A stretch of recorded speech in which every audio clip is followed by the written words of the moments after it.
dia. Eu estou aqui em licença de pós-doutoramento, realizando uma pesquisa. A pesquisa ela foge um pouco dos padrões tradicionais, porque também o meu percurso acadêmico ele foge um pouco dos perfis tradicionais. Eu fiz letras e fui parar num departamento de teatro para dar história do teatro para os alunos de teatro.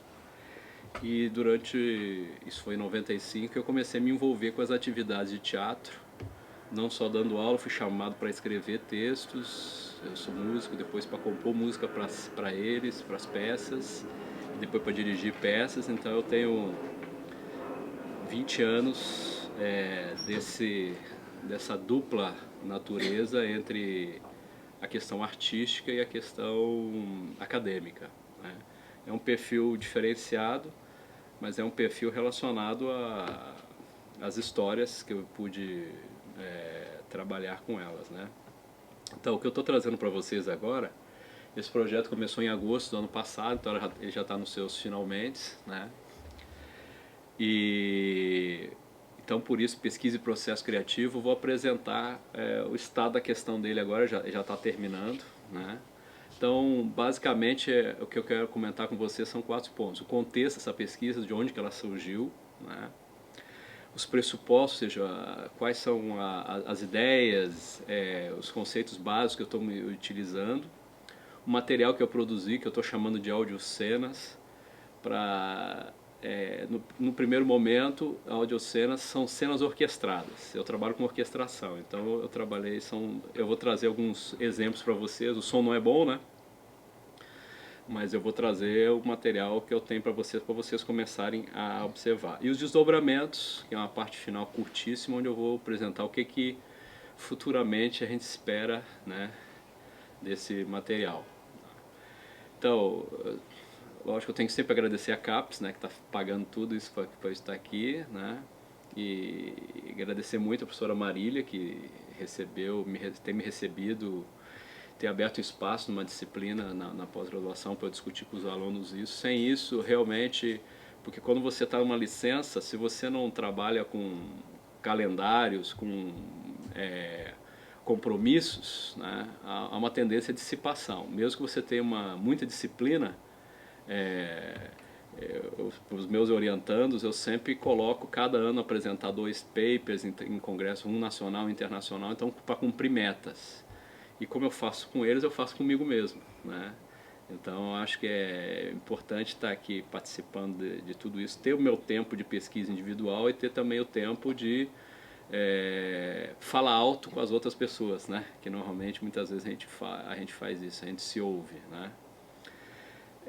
Então, a professora Marília já falou, eu trabalho com espetáculos. Nos últimos 15 anos eu trabalho diretamente com direção, produção e composição de espetáculos dramáticos musicais. Só que como meu perfil é teatro universitário, há uma pesquisa prévia para gerar esse determinado produto. Então, por exemplo, eu fiz uma pesquisa sobre 7 contratebas, é a minha tese de doutorado.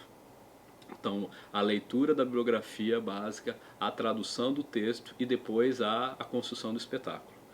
Então, é uma coisa que em alguns artigos eu tenho chamado isso de um processo criativo que aproxima erudição e questões artísticas, né? Então, eu chamo isso de performance instruída, né? Ou seja, é diferentemente de um processo livre e solto, né? Ou seja, é um processo que tem toda uma pesquisa por detrás. Então, um dos grandes objetivos desse trabalho é integrar filologia, análise textual e criação artística, principalmente em relação a esse tipo de texto. Esses textos, os textos da cultura clássica, principalmente os textos gregos, entendeu? Eles tinham o quê? Eles se desenvolveram dentro de uma cultura performativa, ou seja, onde o material era passado em situações face a face, as situações eram face a face, né? Mesmo com eles sendo registrados verbalmente, eles estão dentro de uma cultura da musique, que é uma cultura performativa, né? E então essas marcas performativas elas estão no texto. Muitas vezes as nossas leituras são mais leituras conteudísticas. Então quando eu tenho um resultado de pesquisa a partir dessas considerações, eu tento justamente, em primeiro lugar, explicitar a natureza performativa desses textos. Em segundo lugar, o que eu posso fazer hoje? Porque eu não estou no século passado, há a distância histórica. Eu não vou agir como um grego em pleno século XXI. Né? Então eu tenho que trabalhar com esses materiais aí. Então integrar filologia. Alguns livros que eu estou na biblioteca, a Dramaturgia Musical de Ésquilo, foi minha tese de doutorado, foi publicada em 2008. Foi realmente uma análise das peças restantes de Ésquilo a partir das suas marcas performativas, do método, da organização dos textos. Nos Passos de Homero, onde eu vou trabalhar com esse conceito de performance aplicada aos textos cultura clássica. Imaginação e Morte, onde eu vou trabalhar com a leitura de Gaston Bachelard e Adonias Filho, um grande escritor brasileiro, pouco conhecido, e aliás cada vez mais esquecido. Né? Esse ano completa 100 anos, né, de Adonias Filho. É um escritor que trabalhava com estrutura de tragédia grega aplicada ao romance. E também eu sou ficcionalista, né? Então é um livro de contos que foi lançado aqui na biblioteca, né? E está na biblioteca. Então, duas coisas então que essa pesquisa tem se trabalhado, ou seja, análise textual, tradução e comentários das etiópicas, de trechos da Etiópia. Não dá para traduzir tudo, né? Nós sabemos muito bem, são 10 livros de um livro, né? O livro é dividido em 10 partes, é um grande projeto, um projeto monumental, já vou falar sobre ele. E a elaboração de áudio-cenas, que nesse primeiro eu estou definindo como peças musicais orquestradas, mas tem toda uma discussão em torno disso. Por que as etiópicas? Dentro de uma linha do tempo, etiópicas não tem tradução em língua portuguesa. O auge dela, que a gente pode ver, assim, foi durante o Renascimento e pós-Renascimento, onde Shakespeare, a parte final da obra de Shakespeare, muito influenciado pelos romances gregos, né? Você tem Racine, falava, né, que sabia de cor, essa obra. Você tem Cervantes, que queria competir com essa obra. Então, durante muito tempo, essa obra, durante o Renascimento e início pós-Renascimento, ela foi um modelo do que seria escrever, ou seja, né?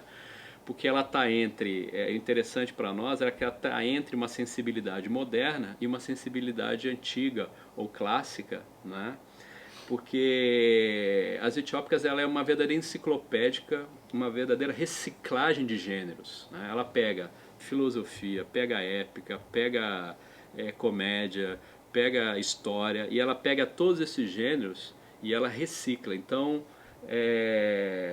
nesse trabalho que Eliodoro fez das obras anteriores, é bem interessante que ele coloca o processo criativo dele a partir de uma visão não monumentalizante do passado. Ele pega o passado, ele compreende o passado e refigura esse passado. Tá?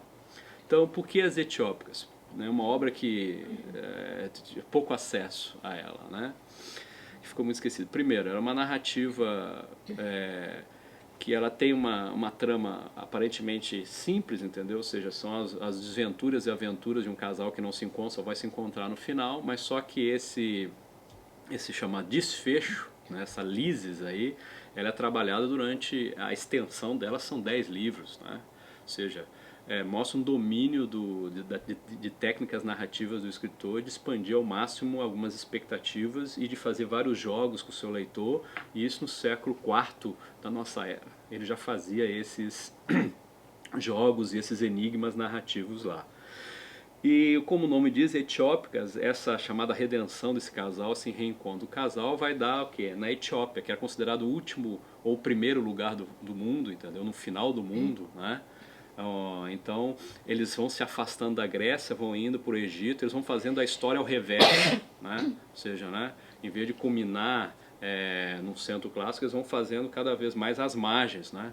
E nesse período, né, Roma Imperial, você vê ele, que é de Emesa, lá da Síria, ele está justamente colocando essas relações entre centro e periferia, margem, todos esses elementos lá. Então ele faz até uma paródia com Homero, ele cria um Homero bastardo, tá certo? Então ele refaz o eixo cultural, né? Ele desconstrói o eixo cultural nesse livro. Então parece simples a narrativa, né? A gente pode chamar uma mistura de aventura, de amor, romance de amor com aventuras, mas tem vários elementos ligados a isso, porque primeiro, enciclopedismo dele é muito interessante, porque ele se vale de conhecimentos, de informações de vários campos do saber, ou seja, ele não está numa época onde esses saberes estão definidos em, em epistemes exclusivas, né? E ao mesmo tempo ele trabalha com reescrita de vários gêneros, ele trabalha intergênero, uma mistura de vários elementos aí, né? Coisas que depois a pós-modernidade vai trabalhar, né? Ou seja, né? Trabalhar com tensões culturais, multiculturalismo, flutuações entre gêneros. Então, a antiguidade, a relação, ele só consegue dialogar com a nossa pós-modernidade, a nossa ultramodernidade, quando ele entende e reprocessa o passado, né? Ou seja, o passado é para ser reciclado. Isso é o que ele trabalha. Né? E esse mote para mim foi muito importante, ou seja, não ter uma leitura medusante e museológica do passado, mas sim o que serve esse passado, o que eu vou fazer com esse passado, o que eu vou fazer com essa tradição. Né? Retradicionalizar. Né? Em relação aos materiais realizados, ou seja, o que eu cheguei? A partir da leitura do texto e a partir dos comentários do texto, a partir de discussões com a professora Marília, eu me encaminhei para produzir essas peças orquestrais, né, que seriam parte de um espetáculo, né, que está em gestação ainda, mas no primeiro momento, frente à dificuldade de produção e de crise econômica no Brasil, tá certo? Eu falei, em vez de preocupar com o todo, vou preocupar com a música, né, que só eu posso fazer. Eu não vou precisar do ator, não vou precisar mais de ninguém. Então, nesse primeiro momento, como resultado, eu tenho meia hora de música, tá certo, até agora. E lógico, não dá para passar toda meia hora, entendeu? Tudo, mas eu vou passar alguns trechinhos para vocês para esclarecer, tá certo? O diálogo entre texto e orquestração. Como a orquestração trabalha com vários níveis, tá certo? Trabalha com a questão da instrumentação, com técnicas narrativas, como até a metáfora da orquestração é muito utilizada, né, em estudos não musicais, né?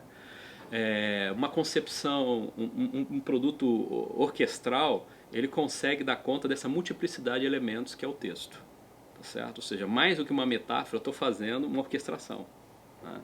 Ou seja, não é só um texto orquestral, ou seja, um texto com muitas vozes, um texto polivocal, tá certo? Né? Não é só a metáfora da orquestração aplicada a um texto. Ou seja, eu estou construindo um elemento, eu estou construindo uma obra orquestral. Isso poderia, eu estou fazendo, mas poderia ser feito de outra maneira. Por exemplo, você poderia ter um encontro entre um classicista, né, e um compositor musical. No caso, eu consigo fazer as duas, mas poderia ter feito uma equipe, né, poderia ser feito diferentemente, né? Então, uma coisa que eu sempre tive preocupação disso, já trabalhei com vários espetáculos, com temas clássicos, com temas não clássicos. A grande questão dessa orquestração, aí, principalmente dentro de uma performance instruída, é que a música não é ilustração do texto. Isso aí é um ponto pacífico, né? Ou seja, essa visão no Brasil a gente chama de secundarista, né? Do segundo grau, de você ter um texto e daí você colocar alguma coisa para ilustrar, para continuar o texto. Se o texto não está claro, nada vai ilustrá-lo, né? Então ou seja, o texto ele não é prescindível, né? O texto ele é imprescindível, ele é uma outra coisa, né? E a cena é outra coisa. Então cada audiocena guarda essa autonomia e se relaciona com elas formando um ciclo. Eu consegui, como eu estou trabalhando com o texto e as passagens do texto são muito próximas, eu consegui trabalhar com um ciclo, né?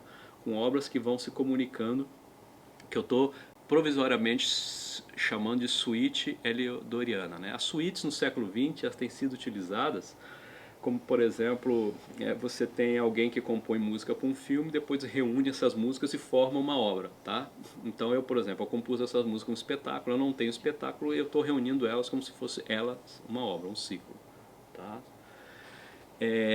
Então esse intercâmbio que se estabelece em estudos clássicos da performance é um campo instável, né? Um campo problemático, né? Porque, por exemplo, há toda uma desconfiança dos dois lados, tá certo, né? No teatro nós temos uma tradição muitas vezes anti-eruditizante, antitextualista, tá certo? E por outro lado, nos estudos clássicos, a busca do texto do texto correto, da interpretação certa, muitas vezes, tá certo? Por mais que se diga que não, mas há muitos fantasmas positivistas no campo, né? E o grande problema é a questão do criativo. Como é que entra o criativo dentro? Como é que você pode tomar decisões livres? E a gente sabe muito bem que decisões elas não são livres, né? Elas são pautadas dentro de vários parâmetros aí, né? Aprendendo com o Leodoro. Durante a leitura do texto, quais os parâmetros que eu fui me utilizando para construir essas audiocenas? Primeiro, amplitude representacional. Segundo, teatralidade narrativa. E terceiro, reinvenção da tradição. Em relação à amplitude representacional, uma coisa que eu compreendi muito em Leodoro, que me chamou a atenção em Leodoro, é que tudo se agiganta naquela obra. Tudo é grande. Você tem uma obra em 10 volumes, uma obra imensa de 10 volumes, né? É uma obra do final da Antiguidade, né? Ela fecha a Antiguidade. Você tem Homero numa ponta e você tem Heliodoro fechando esse grande círculo aí, né? Então, por exemplo, a Ilíada tem 24 livros, a Odisseia 24 livros, e daí o que mais se aproxima disso aí são as histórias, que são divididas em 9, 8 livros, né? Em Heródoto, Tucídides, né? E Políbios, né? E as geografias. Então, a obra de Heliodoro se posiciona entre um discurso entre ficção e história, né? Entre as narrativas geográficas, as narrativas épicas e as narrativas historiográficas, né? Então, uma coisa que me chamou muita atenção foi esse ciclopedismo de Heliodoro, junto com essa amplitude. Então, para fazer a amplitude se tornou um parâmetro para mim, ou seja, eu tenho que fazer tudo grande, uma orquestração grandiosa, né? E a partir de poucos elementos tornar esses elementos maiores. Por exemplo, né? Para vocês terem ver, a audiocena 1 que eu vou mostrar agora, ela vem só de uma linha e ela demora 2 minutos e pouco, né? Ela é o amanhecer, ou seja, a primeira linha do texto é um amanhecer sorrindo, que é muito enigmático, é o sorriso, né, da Mona Lisa. Ele está rindo de quê? Entendeu? Esse sol está rindo de quê? Ao mesmo tempo é uma metáfora desgastada que está em Homero, né?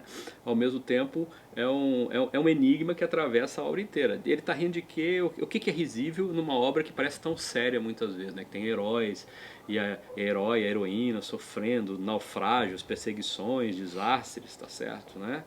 Então, a partir de uma linha, tá certo? Eu fiz a música. Por quê? Porque além da primeira linha do texto ser a questão do nascer do sol, o nome de Heliodoro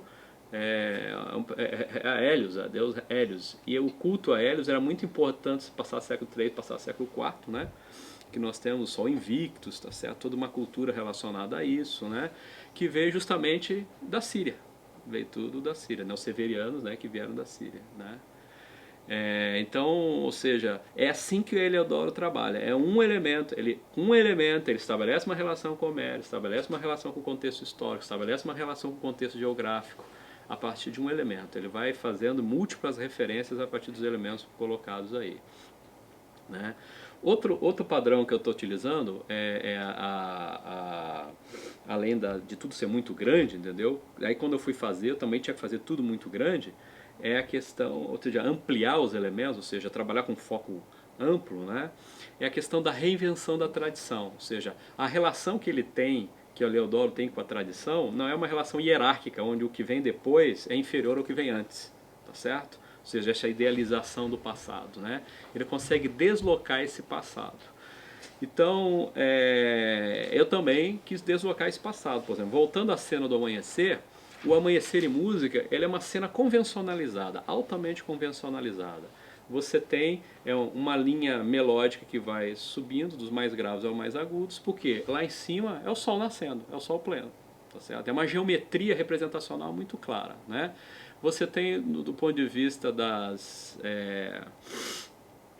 dinâmicas, você começa bem piano, tá certo? Um som bem suave, até chegar no auge, no clímax, que é os sons mais graves, tudo lá.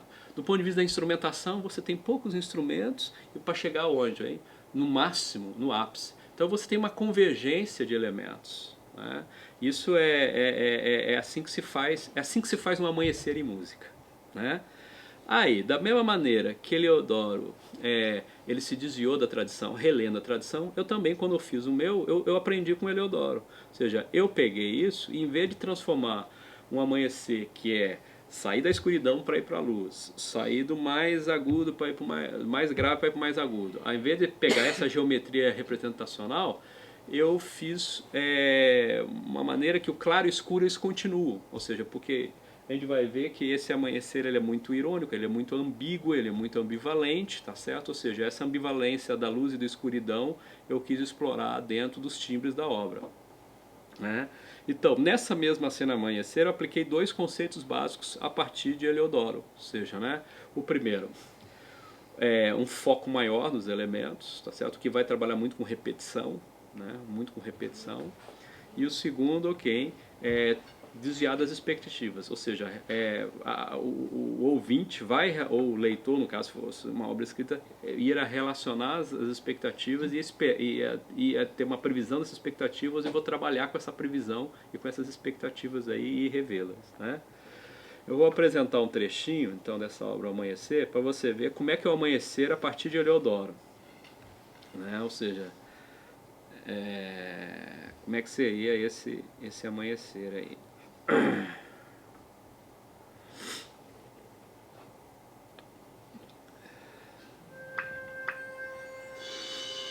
Começa tranquilo, como manda a cartilha dos amanheceres, alguns elementos soltos, o início de uma melodia que parece que vai construir alguma coisa, surgimento de elementos isolados,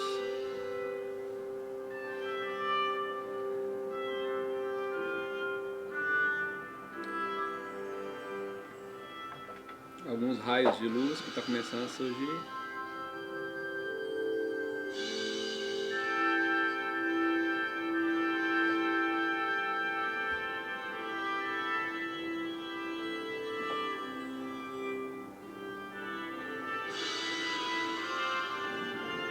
Começo de uma melodia para chegar em algum lugar, como se fosse o anúncio de alguma coisa.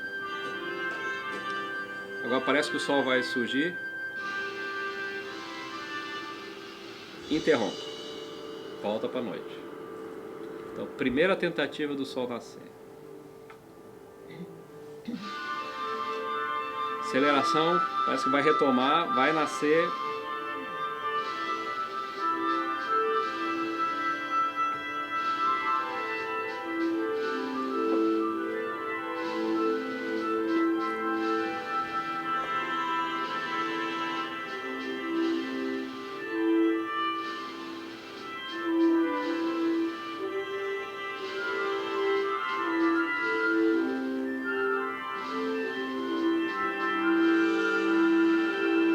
Interrompi pela segunda vez esse amanhecer.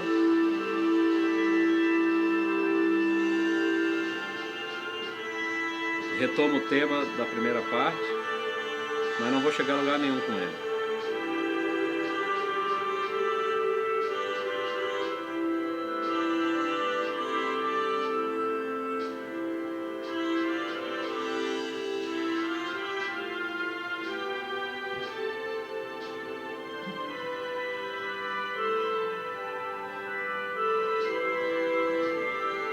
Todos estão felizes, parece que o sol nasceu.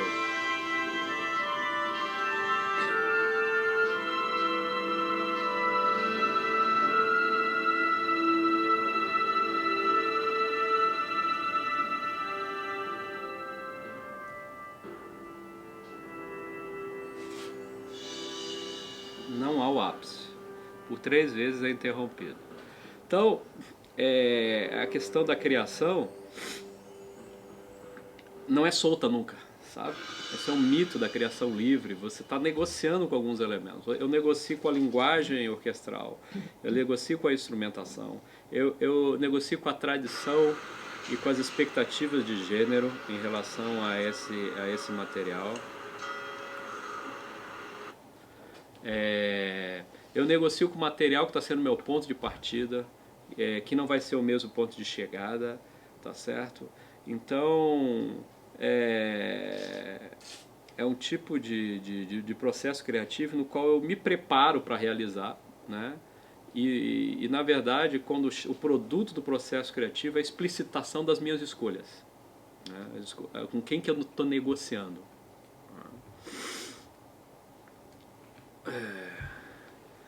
O outro pressuposto que eu estou trabalhando é da teatralização narrativa. É muito importante nessa obra a questão da teatralização, né? Ou seja, metáforas, imagens, termos relacionados ao mundo teatral. Ou seja, Heliodoro trabalha muito com isso, que é uma conquista da antiguidade isso, né?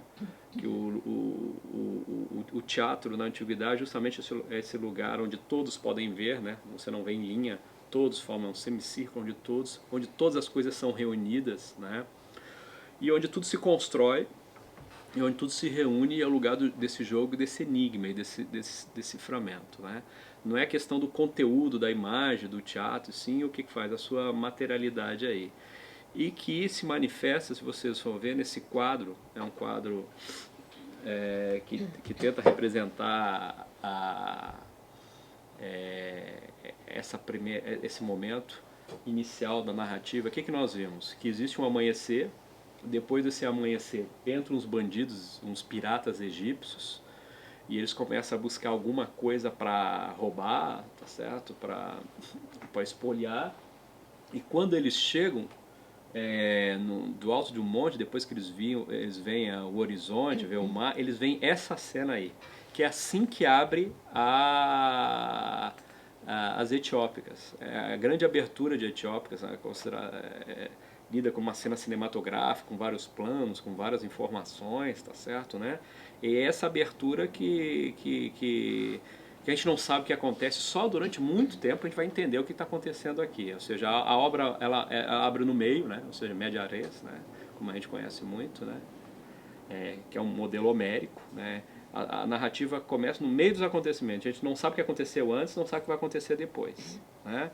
No meio de tudo está um naufrágio, um banquete interrompido e vários mortos. A gente não sabe o que está. E no meio de tudo isso existe uma mulher fantástica, como uma deusa, como Ártemis, tá certo? Segurando o aljava e o arco, tá certo? E no colo dela um homem quase morto, né? Isso é que eles veem. No centro lá. A imagem não está, por causa da luz não dá para ver. Então, e eles estão aonde? Eles estão ali em cima. Isso aqui se forma um teatro. E até a narrativa coloca que eles estão como se fosse num teatro. Os morros que estão em cima, aquilo ali que se forma um teatro. Que era assim o teatro também. O teatro ele era na encosta, né? No espaço. O teatro era um teatro no espaço aberto, né? Não era dentro de uma casa, né? Então, é essa cena que perdura, a estranheza dessa cena, o efeito da estranheza dessa cena perdura a narrativa inteira. 10 livros. Tá? E justamente essa teatralidade aí não é só questão do espaço teatral, essa questão de reunir tudo. Ele junta tudo, ou seja, uma tradução para teatro para nós seria um termo que a gente usa em narrativas e usa a gente em música, em layers. Ele coloca tudo ele junta tudo, reúne e está tudo em camadas ali, tá certo?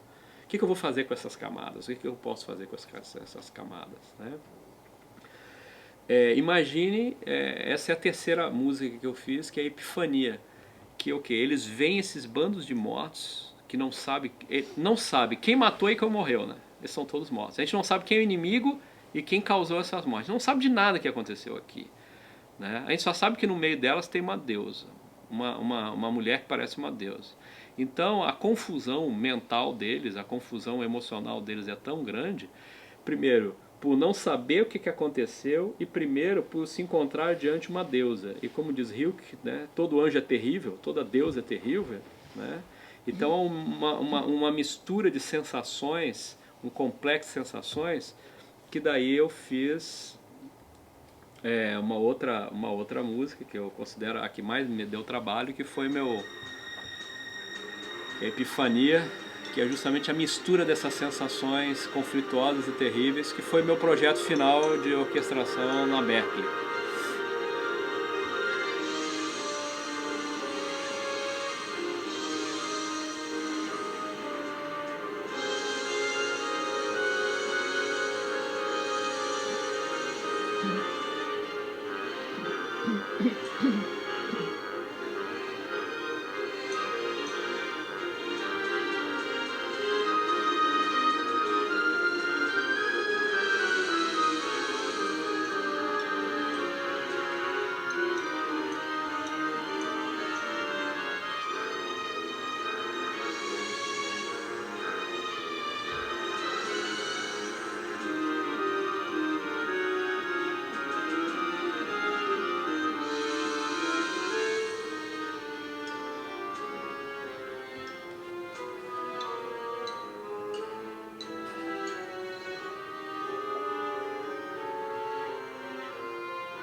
Eles começam a se aproximar da Deus.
Essa é a mais complexa, demorei um mês fazendo.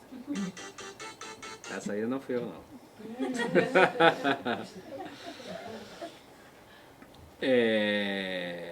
Então, eu apresentei duas, são 5, né? Não dá para apresentar as outras, né?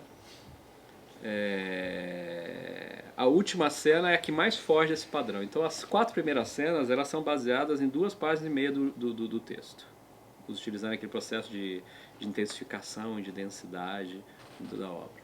Depois, a última cena que eu compus até agora, o que eu vi, talvez eu chegue até a 6ª e acabou o projeto, né?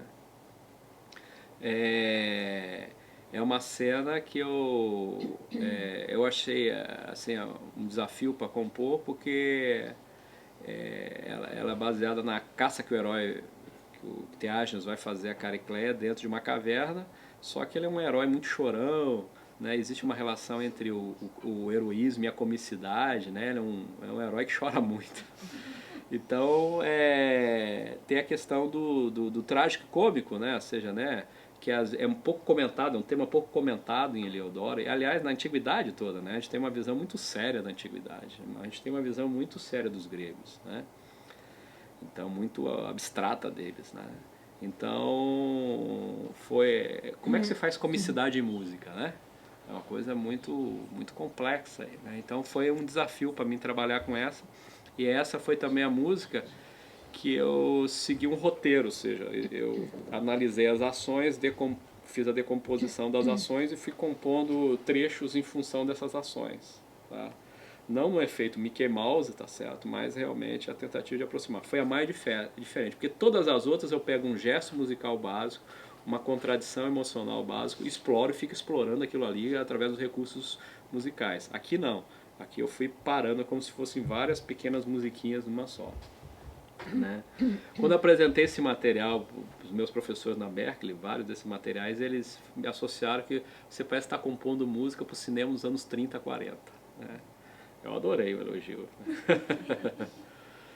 Tá, então, desdobramentos, a última parte que eu queria falar para vocês, entendeu? Então, eu pretendo talvez fechar o ciclo com a 6ª música, né? Isso depende muito, né? Porque do fôlego, né? Produzir melhores samples aí, porque porque uma coisa é você compor, escrever a música toda e depois você ter um melhor resultado sonoro disso. Para mim, não é muito problema, mas para as pessoas ouvirem talvez seja, tá certo, né? Para ver detalhes desses sons, né?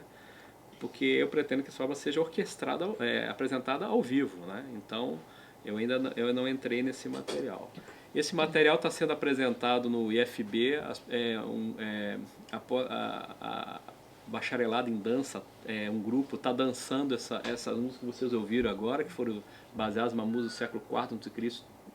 Vários alunos estão dançando, tem uma disciplina de pesquisa lá de expressão de movimento que vai gerar alguma coisa, um produto, né? Apresentar essa obra, uma orquestra ao vivo, realmente, né? Isso faz toda a diferença, né?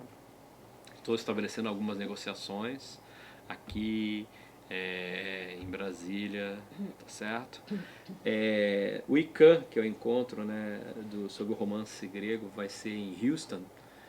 Já estou inscrito lá, vou apresentar o resultado desse material. Isso que eu estou apresentando para vocês, praticamente uma palestra vai ser igualzinho isso que eu estou apresentando para vocês em Houston, né?